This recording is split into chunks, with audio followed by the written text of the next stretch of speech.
people follow a person, they don't follow a brand, and you are literally asking them to wire you a lot of money. So they need to know who you are as a person and then be able to trust that, trust you as a person. Your network is your net worth. Come listen to some of the most successful people I know share invaluable knowledge, stories, and advice in real estate, business, and beyond. This is Weiss Advice. Whether you want to take your business or personal life to the next level, look no further.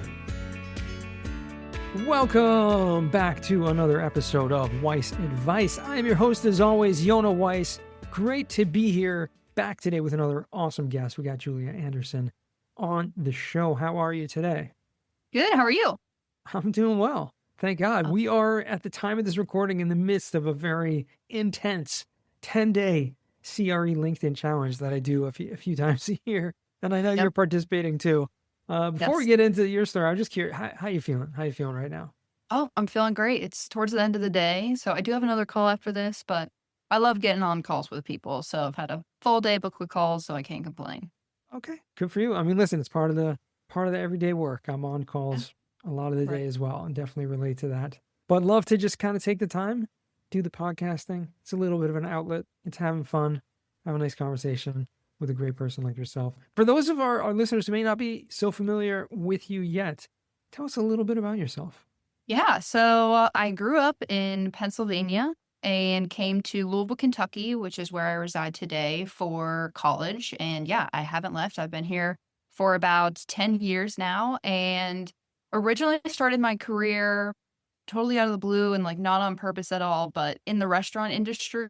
I was hired on to do social media and events, and then it was a growing company. It was a startup, and they were opening a restaurant, opening a cafe, all this good stuff. And I guess the business aspect of it, and the customer service aspect of it, came to me very naturally. And the owners picked up on that and then asked me to help them open up the restaurant and all the stores as their director of operations. So yeah, was very heavily in on all of the operations, the marketing side, scheduling of a full-fledged restaurant, a charcuterie, a catering company, a cafe. The growth was just insane. We did so much stuff in just a small amount of time. And I mean, it taught me so much. I was so young and I was managing people that were older than me and just doing things I never thought that I would be able to do. And yeah, it's things that I still do to this day. I think it really set me up for where I'm at, and I'll get into that. But when I was kind of over the restaurant industry, it kind of, came to that conclusion, and it just wasn't for me long term. I was looking to get out of it. My friend at the time was working for a multifamily syndication company, and he was like, "Hey, we have an opening. It's a great place to work. You should join us." So I did. It was very a mom and pop shop. There was really just the founder and myself on the capital raising side of the business. And I did everything marketing wise for them. I was setting up their CRM, doing email campaigns. We did a full rebrand. We did a podcast launch. We did social media strategy, conference setup, the whole shebang, you name it. I was heading all of that. So while we were doing that, and we were also a part of a raising capital mastermind called Raise Masters. Mm-hmm. So I learned a ton through them. But just looking around in that mastermind, there's so many people that are trying to raise capital, and they're one-man bands, or they have such a small team, and they don't have the time, they don't have the expertise to, put out that whole stamp of credibility on the internet, to put together all these marketing funnels, to build out the nurture sequences needed in order to build trust with these investors, right? So just definitely saw a need for more of a done-for-you marketing service help for these specific people. So I came together with a partner. We started a company called Capital Catalyst, and that's what I do today. I have my own company that has a fractional CMO service, which is Capital Catalyst, and then I also work with Lightmark Media, who has been in the industry for over 13 years, and they do a lot in the paid media space. So I kind of have my hands both in those, but love to talk to people who are trying to raise capital and see where I can help them in whatever way possible. So that's where I'm at today. Love it. Amazing how you got your start, because you kind of got thrown into an industry that you weren't familiar with doing Yes. things that you were familiar with at first, meaning doing marketing, social media. I assume you had some, background knowledge in doing that. I mean, did you have any, were you studying that in university in Yeah, marketing? yeah. So I studied marketing and I also Gotcha. studied computer information systems. So like the Gotcha. marketing technology of it really meshed well for me. Yeah, I mean, so that meshed, and then the fact Yeah, that the owners, had enough trust in you to give you such responsibility, and I'm sure you learned a ton, which has helped yes. you to start your own business Right. also, and that's pretty incredible. The other thing Yeah. that I noticed, just from what you're saying, I was also part of Raise Masters for 2 years. Oh, cool. Definitely gained a tremendous amount from that community. Amazing people. I myself did some capital raising. I was part of, doing some syndications as well, kind of part time. But one thing that I did see come out of that group, and a huge group, I mean, at the time when I left, there was like over 400 people. Mhm. Yeah. So it's like a really intense, a big group, a lot of Yes. people doing amazing things. But one thing that I also did see that there was various kind of services that came out of needs from that Yes. group, right? Yes. There's a Yes. guy who like specialized in website building, and he's like, Right. I'm going to build everyone's website in this group. Yep. And he built a huge, tremendous business from doing that. Another Yeah. guy Yeah. doing like the email, marketing, what have you, Yeah. I don't know, whatever you call it, the campaigns and things like that. Yeah. Mhm. Exactly.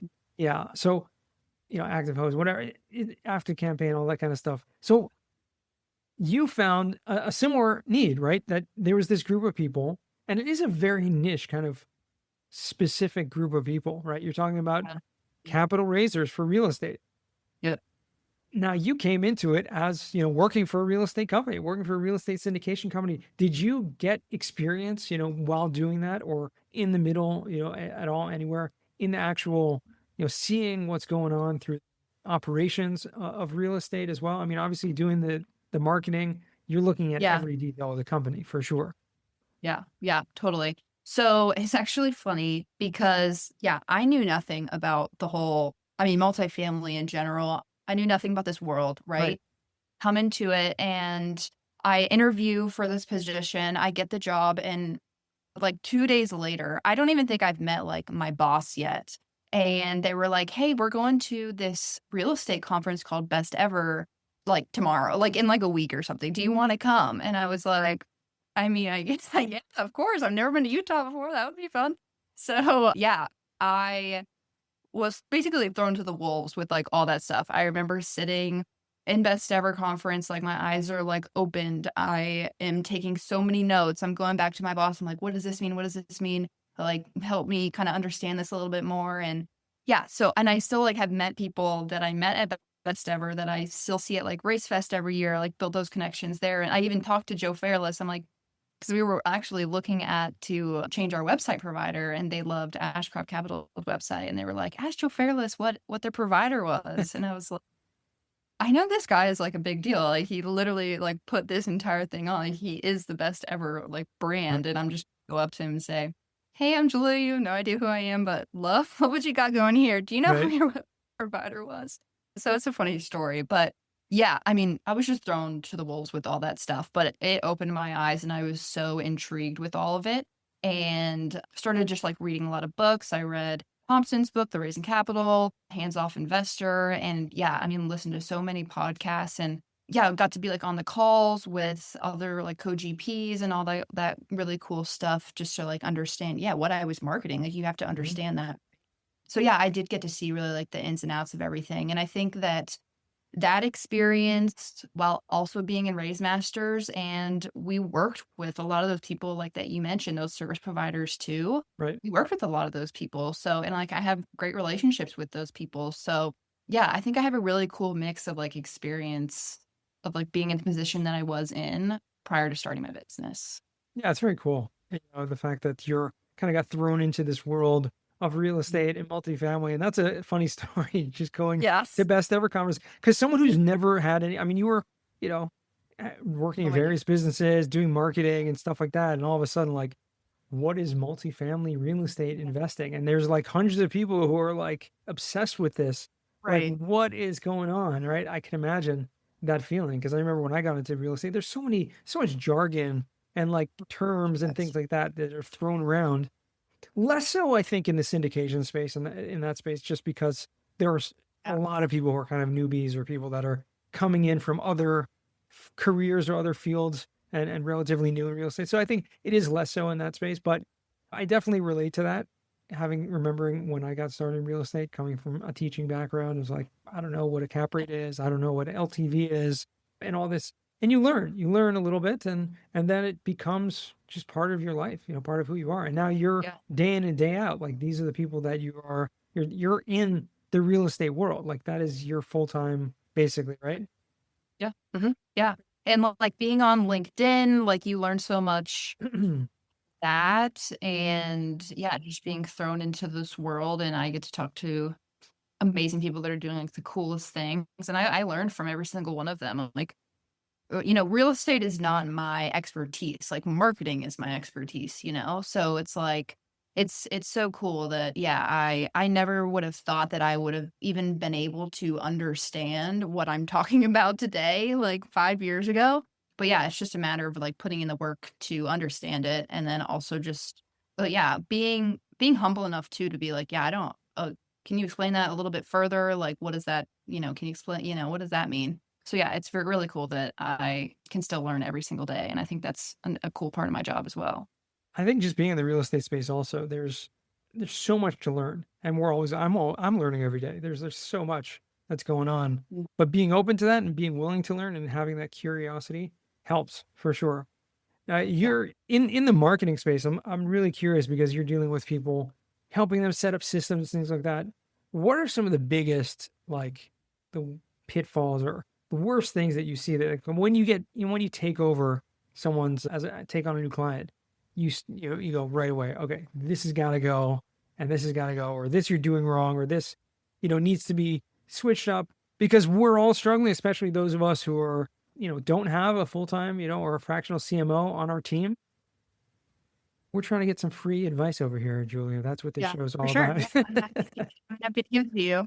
Oh, yeah, that's a good question. So when I go through and I do like asking a lot of questions and like doing audits, essentially, I think like their CRMs are usually a mess, to be honest. That's a big part of what we do. Or non-existent, probably. Or non-existent. Yeah, exactly.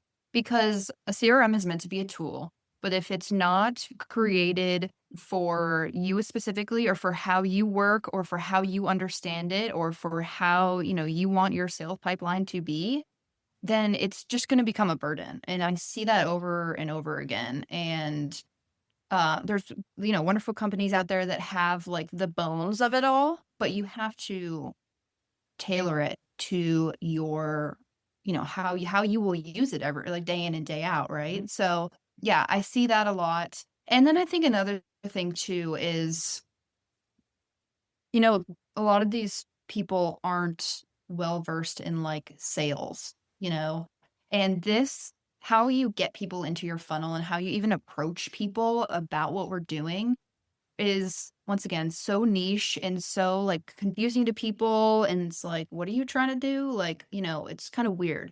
So I think the messaging piece of it too, that we spend so much time on who is your target audience and what kind of messaging will they understand, number one, and then what will make them actually take action and click the button and want to learn more about what your opportunity is. And it just goes back to that, where it's like, people don't understand this world. It's not like we're taught this in school. So you have to meet them where they're at. And based on what your target audience is, you have to understand where they're at, meet them there through the messaging, through, whatever that is, your LinkedIn post, through your ads, through your lead magnet, and just tailor everything that you do to those people. And, if they need educating to understand more in order to, get to the point where they're wiring funds, and that's what you have to do. So I think another thing is just, it's a lot of work. It's a lot of work. It's a lot of consistency. There's a lot of things that you need to do just because of the industry that we're in to break those walls down. And the CRM thing you mentioned is, I think, one of the biggest pitfalls for people, because most people don't even know what to do with the CRM. They pay for one, maybe they get it set up to a certain extent. And then if you're not using it or really customize, like you said, customize it for use on a daily level, so it's doing a lot of the work for you, and it's making sure that the people who come into that system are nurtured, like you mentioned, and and given the opportunity to invest or to do whatever it is, along the sales process, whatever sales you're doing, right? And you're absolutely right. Everyone is in sales for one way or another, but not everyone is great at sales.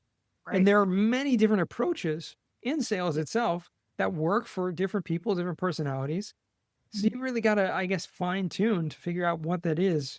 What's your, best angle, and then how to, like you said, figure out who's your target audience, how to communicate to them. But in the end of the day, it's got to be, communicating to them, but from you, meaning you are the one who's communicating to them, right? Like it's got to come in your voice. And we talked about this earlier today on our LinkedIn Live, but you got to be your voice. It has to be completely authentic. Yep, exactly. Yeah, that's a huge piece of it too, because, they have to trust you. And a lot of, like I was talking to someone the other day, they were really stuck with, do I start posting LinkedIn content on my personal page or on my company page? Right. And so go the personal route because number one, you probably have low hanging fruit there already. Number two, people follow a person, they don't follow a brand, and you are literally asking them to wire you a lot of money. So they need to know who you are as a person and then be able to trust that, trust you as a person. And yeah, the way that you create LinkedIn content, I mean, it's different for everyone. I know I was listening this morning and Marissa mentioned that she uses a custom ChatGPT, which is awesome. And she's tailored it to her voice and she guides it. And that, custom ChatGPTs are absolutely incredible. I use them all the time too. And I mean, that's one way to do it, but you gotta start somewhere. There's a lot of times where people are just, I've either talked to them like 2 or 3 times. I've kind of guided them of here's what to do. Right. And it's just a matter of doing it. I know just like some people are just so scared of like actually putting themselves out there. And I totally understand that because I was also that person. I've been, behind the brands Yep. my entire career. And then I was like, I need to come out from behind the brand and like really like get people to trust me so that I can help them. And yeah, it's scary, like the judgment of it all, putting your stories out there, putting your downfalls out there, success stories, all that stuff. It's scary, but what's on the other side of that? What else are you doing? You got to do something in order for you to build that relationship with someone in order to raise capital. It's so true. I mean, what do you say to someone like that they're uncomfortable? Because most people are. Like, no one wants to put themselves out there. Yeah. No, I number one, sympathize because like I said, I've been there. And number two, I'm just start on a Google Doc and just start writing, have ChatGPT up, have it help you out and send me, what you're thinking about posting, send it to me and I'll, look over it, maybe give you like some formatting tips and I'll tell you if, it's worth it to post or not, essentially. And most of the times it's just you need someone that is on your side that will encourage you. And it's just like, well, what if it doesn't get any likes? And it's like, it's not going to get any likes. Like when you first start, like you're not going to, have 1,000 followers and get 20 comments and 40 likes like that. That's just not going to happen. It didn't happen for me. Like, and Right. I'm a marketer, like it doesn't happen. And it's just setting those expectations and then just having a cheerleader on your side and just making sure that they understand that it's either you're doing it and you're not. And if you're not doing it, that's worse than putting out something bad, So yeah, well, I mean, we're all guilty of that, right? Yeah. But it comes with just, when you put yourself out there and you are posting constantly. I love the advice you gave. Just open up a Google Doc, open up some sort of notepad, jot down ideas. Things happen to you throughout the day. It doesn't have to, not every piece of content you put out has to be completely perfect and, tailored and everything like that.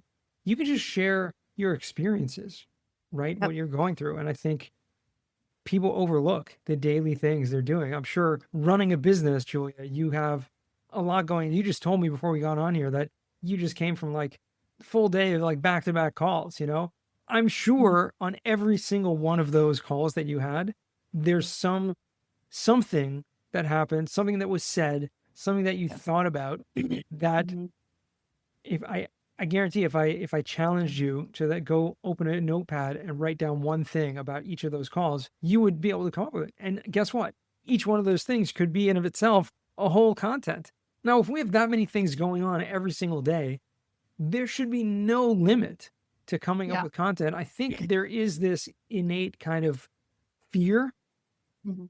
of, like you said, putting yourself out there, but also fear of not even realizing what I already have Yeah. is enough. You know, you Yeah. think, oh, I have to be like that, or I have to be great like that person, or like this, and comparing people. But what you have is you and Yep. your experiences. Yep. That's what attracts people to you. Yep.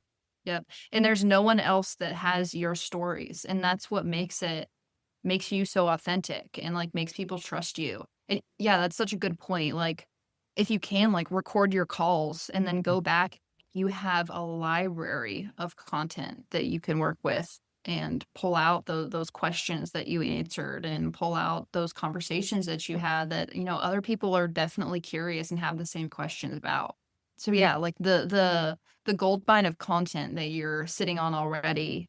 And yeah, that's like, well, what do I post? It's like people don't care about my story. Well, it's like if you actually put it out there and you stay consistent with it and you engage with other people, like I would have thought the same thing. But no, people care and they care about, how you're doing as a person and they want to meet you and they want to collaborate. I think the greatest thing about our industry is that everyone is so kind and, shares what helps them and wants people want to help other people. This is a team sport that we're in. No one can do this and be successful at it alone. So, yeah, you're already in an industry where you're going to be supported if you support other people, honestly. Like I've never seen anything like it, to be honest. It's incredible. Like the LinkedIn community, as you know, that, Yeah. you've helped build is it's you already have like a step up because It's of the community. special.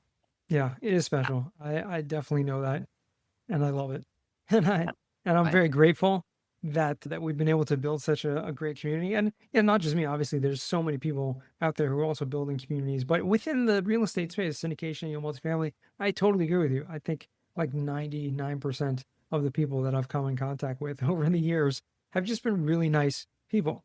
Yeah, There have been one-offs, but it's right. very few and far between. Yeah, and Yeah, there's one yeah. in every world. And have you seen? I mean, obviously you run a business, you're seeing success, you have clients, you're putting bread on the table, I'm sure. But have you actually gotten clients directly from LinkedIn? Yeah. Yes, I have. There you Mhm. go. Yep. And actually, like we met on LinkedIn, just, commenting on each other's posts. And then I hosted a webinar. And then a couple weeks later, he was like, yeah, I want to work with you. So yeah, that's one I can think of off the top of my head. Awesome. It's always cool to Yeah. see because people think, oh, again, and you need that to be part of your story also, because here you are telling people use social media and Right. Yeah. write most, and then you'll get business out of it if you can Yeah. have a real life case study. Yeah. It's always fun to share that. Exactly. Yeah. It's very cool. Very cool community that we're a part of. One last advice or piece of wisdom that is overlooked, that myself included, if you see any flaws in anything that I'm putting out there or other people, be kind, but be critical. You mean like on LinkedIn specifically or like content specific or just in general? Let's keep it more general. I'll let you open ended. I think and it's honestly just because of the conversations that I've had recently, and I think it also has to do with the market that we're in, but I've met a lot of people recently that need to raise capital quickly, and they don't have much Hmm. to start with. And I know I posted about this recently, but as much as I would like to say, yes, I have the solution for you, you'll raise your $20 million in 6 weeks. Here you go. Yeah. I wish it was that easy, but yeah, the systems and the processes that you build and a solid marketing foundation around those is what is going to help you never be in that situation. Never, have to call a marketer and say, I need to raise $12 million in 6 weeks. You'll be able, I have clients now that it's to the point where they can pick up the phone. They have investors that they've nurtured. They have real relationships with these people. They have a deal on the table. They pick up the phone and call a few people, and they have capital raised within a week. That's the type, and I know that that's what everyone wants to be at, right? Like, that would be amazing, but it takes time and it takes consistency, and there's just not a quick fix to raising capital like that quickly. So, if you don't have a deal right now and you're not actively capital raising, like, take this time to call me and say, hey, I hoping to have this deal in a couple months. What can I do right now that will be able to set me up once I am, ready to close the deal and For raise sure. capital?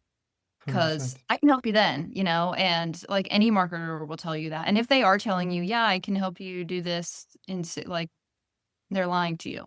Yeah, So right. It's a yeah, long-term, yeah, exactly. Like you're yeah, saying, it's not overnight. Yes, if you get to that point where you are established and you have that trust and you have those leads that have invested with you in the past and you have a track record, yes, you mhm, can raise money quickly. yep, And I see it all the time too, every yep, day.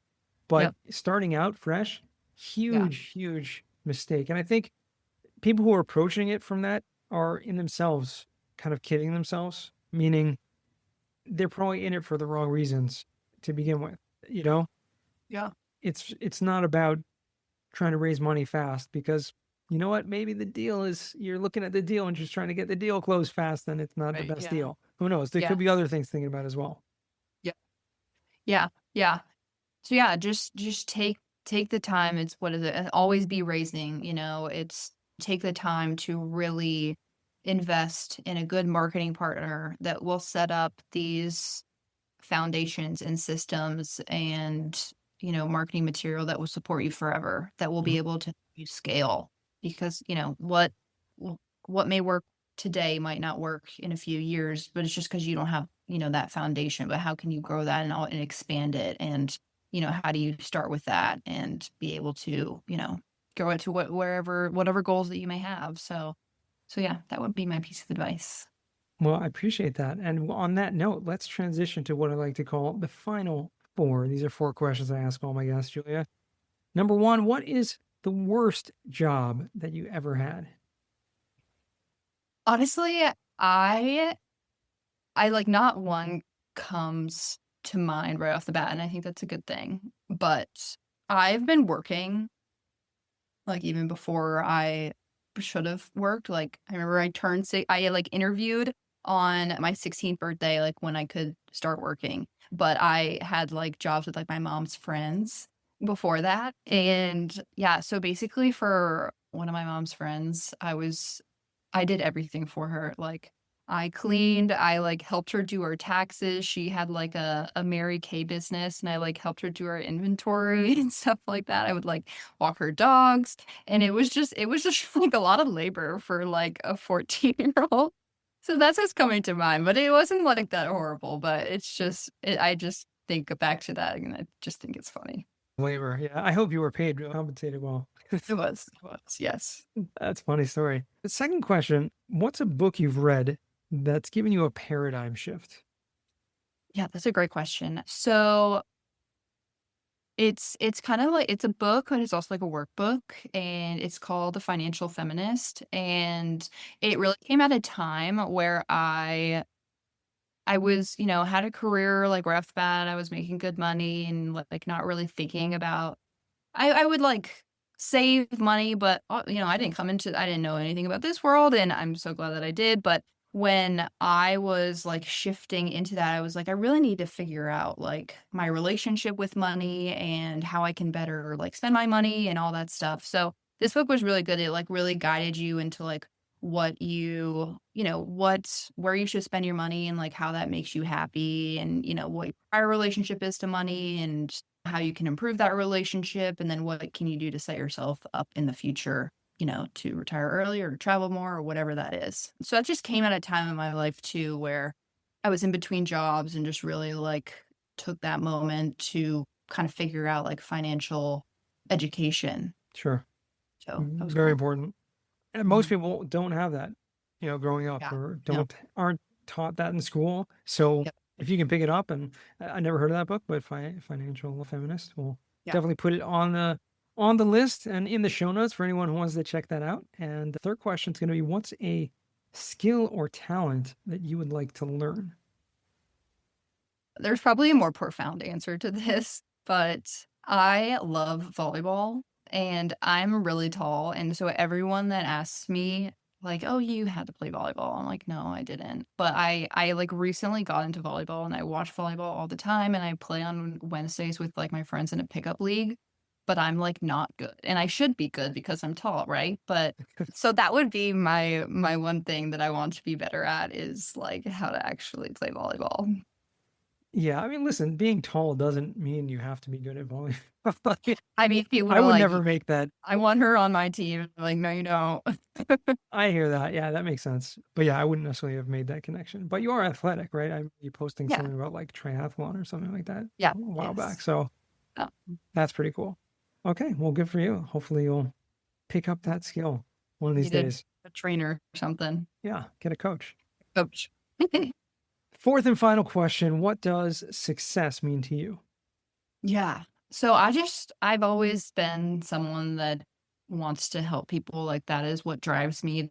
That is like why I get out of bed every day. And that is why I've started my business. And I just want to be able to help as many people as I possibly can. Because I definitely was someone that, you know, you want to be able to do everything and like be good at everything. But that's just not that, you know, It's not no one practical. is. Yeah. Yeah, exactly. So, you know, finding an expert and like finding someone that can help you achieve your dreams. And I hope that I can be that person for a lot of people. So, yeah, I mean, I just want to like help people make an impact in this world, hopefully have like a nonprofit one day. Yeah, I really just want to like be on my deathbed and know that I've changed a lot of lives. But with that, also spending time with the people that I love dearly and have helped me get to the point where I am today. And, you know, my family that I have now, my future family, my friends, just being able to spend time with them too, while being able to help as many people as I can is like my idea of success. Love it. That's awesome. And I very much relate to that too. So I always love when people share a similar vision of what success means to them. And thank you for sharing that. And finally, where can our listeners find you or reach out to you if they want? Yeah, so I live on LinkedIn, so you can definitely find me there. Just DM me. I will answer promptly. But also you can go to my website at with Capital Catalyst. There's a pop-up in there that will, if you input your information, it will send you a sort of like marketing audit. So it's a really good resource for a lot of people and kind of goes through the specifics of like LinkedIn, your website, your CRM, and, you know, kind of like checks the boxes of if you're on the right track with things. And then, yeah, we can hop on a call together and I'm happy to give any advice, any audits, and yeah, just talk through where you're at and where you want to be with your marketing and see if we can help each other. Love it. Well, we'll definitely make sure to put that in the show notes and appreciate you coming on the show today. Love. Thanks for great to having have me. you. It's been a bucket list checked off. Oh, well, now what are you gonna do? Gotta go run with the Bulls in Barcelona or something? Like what else is there to do in life? No, Seriously. this is at the top. You've been on Weiss Advice. That's it. You can retire. Yeah. Love it. Love it. I appreciate you coming on the show. And thanks to our listeners. You guys are awesome. And we couldn't do this without you. Well, technically we could. It would just kind of just be me and Julia having a conversation and recording it for some reason. Who knows? But thank you for joining us all the way to the end once again. And remember, until next time, the best advice comes only when you ask. Real quick, I have one question for you. Did you like this episode? If you did, I want to ask you a huge favor. See, the biggest thing that helps this podcast grow and that will spread this message to the whole world is that if you leave a review, a rating, and subscribe to the podcast. What that does is it basically tells the platforms that this podcast is out on is that you like my stuff and I'm doing something right. So take a few seconds out of your day, hit that subscribe button, leave a rating or review. I would be extremely grateful. Also, I want to hear from you guys. So I want to hear some feedback. If you have any questions for future episodes, please find me on LinkedIn, send me a DM, a connection request, Yonah Weiss, and I'd love to hear from you.